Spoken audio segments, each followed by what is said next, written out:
Le débat était de bonne tenue. Je crois que les gens se sont respectés. C'était une des règles du jeu qu'on avait posées au départ.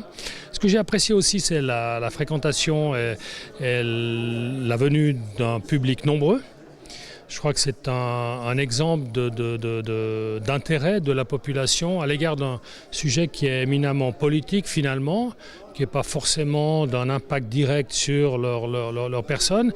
Mais moi j'ai été impressionné de voir que les gens s'intéressent finalement à la vie publique, à la vie de la région. Et ça c'était pour moi un élément extrêmement positif. Vu de la salle, ce débat est une réussite ou pas ?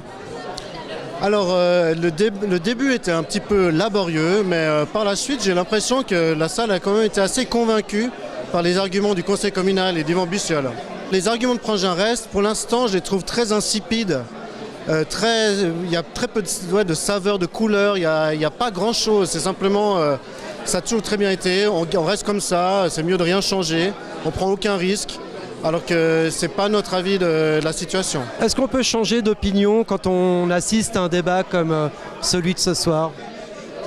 Bon, on en parlait tout à l'heure avec vos collègues journalistes, c'est assez compliqué parce que c'est un débat en tant que tel qui demande une véritable réflexion. On ne peut pas arriver là puis commencer à dire bah oui, non, je ne sais pas.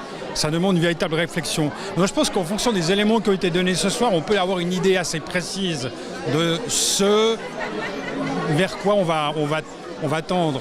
Et je trouve que les débats étaient encore une fois de bonne tenue et qui résumaient bien finalement la situation. Je ne suis pas convaincu de l'efficacité du débat de ce soir. Je trouve qu'il a assez mal démarré.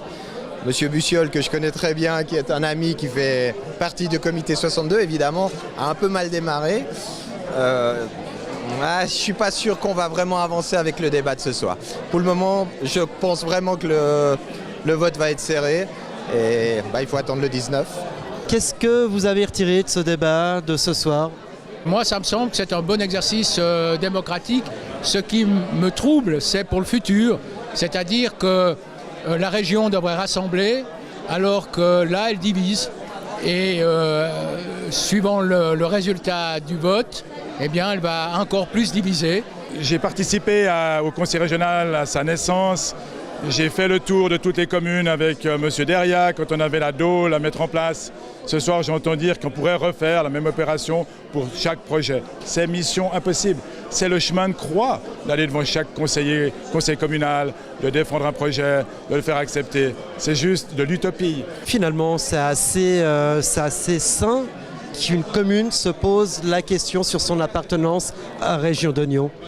Oui, mais comme il est assez sain que le conseil intercommunal prenne son destin en main et qu'au conseil intercommunal, les conseillers intercommunaux débattent, prennent des décisions, s'opposent quand nécessaire à des projets, comme je le fais, comme nous le faisons.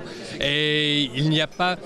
notre destin nous appartient, et le destin de la région appartient à Prangin aussi. Et les délégués de Prangin peuvent influer le cours de la région.